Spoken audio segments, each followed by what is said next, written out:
สบายดีบรรดาท่านมื้อนี้พบกันเช่นเคยพวกเราพบกันมื้อนี้จะมาเรียนภาษาลาวเกี่ยวกับคำศัพท์ที่ใช้เข้าในชีวิตประจำวันจะเป็นคำศัพท์ใดนั้นเฮามาเรียนไปพร้อมๆกัน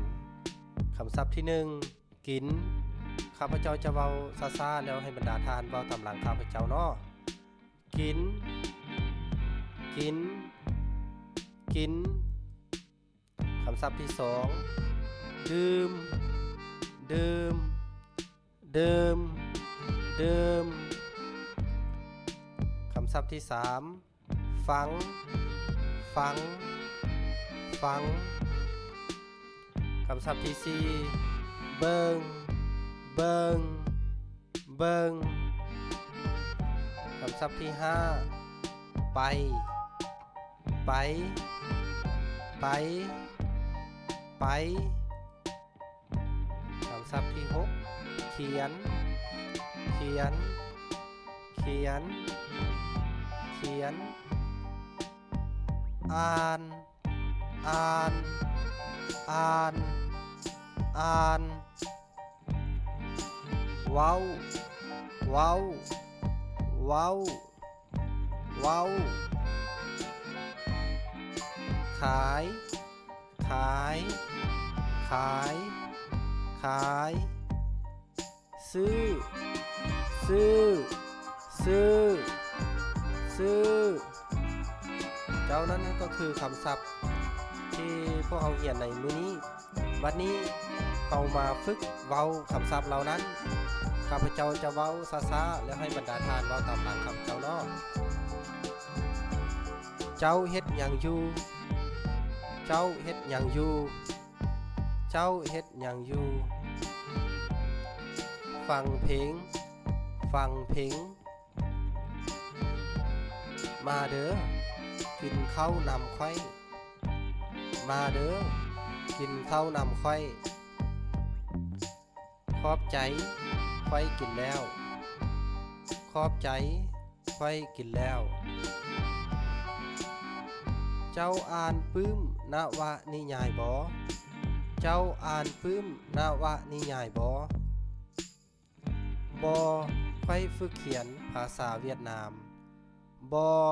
ค่อยฝึกเขียนภาษาเวียดนามเจ้าดื่มเบียร์ได้บ่หรือพวกเขาจะเว้าว่าเจ้ากินเบียร์ได้บ่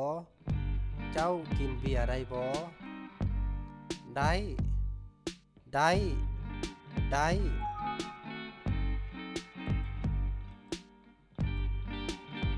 เจ้าสามารถเว้าภาษาอังกฤษได้บ่เจ้าสามารถเว้าภาษาอังกฤษได้บ่ค่อยเว้าได้ค่อยเว้าได้เบิ่งเจ้าคืองามแท้เบิ่งเจ้าคืองามแท้ขอบใจขอบใจไปตลาดนำค่อยบ่ไปตลาดนำค่อยบ่ไปค่อยจะซื้อมะพร้าวไปค่อยจะซื้อมะพร้าวเจ้าบัดนี้พวกเราลองมาฝึกเว้าภาษาลาวให้บรรดาทานเบิ่งรูปแล้วเว้าเป็นภาษาลาวเช่นตัวอย่างรูปนี้กินเราก็จะเว้าภาษาลาวคำว่ากินภาพต่อไปเว้าเว้าเว้า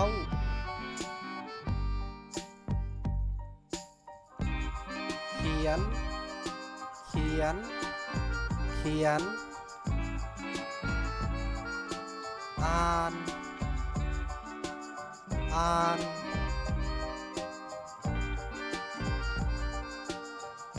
ดื่มดื่มดื่มฟังฟังฟัง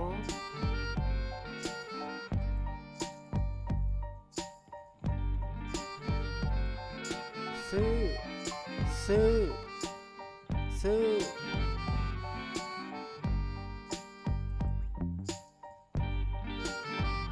ขายขาย เจ้านั่นก็คือภาษาลาวที่พวกเฮาเรียนในมื้อนี้เนาะอย่าลืมกดติดตามและกดกระดิ่งเพื่อจะบ่พลาดคลิปดีๆจากพวกเฮา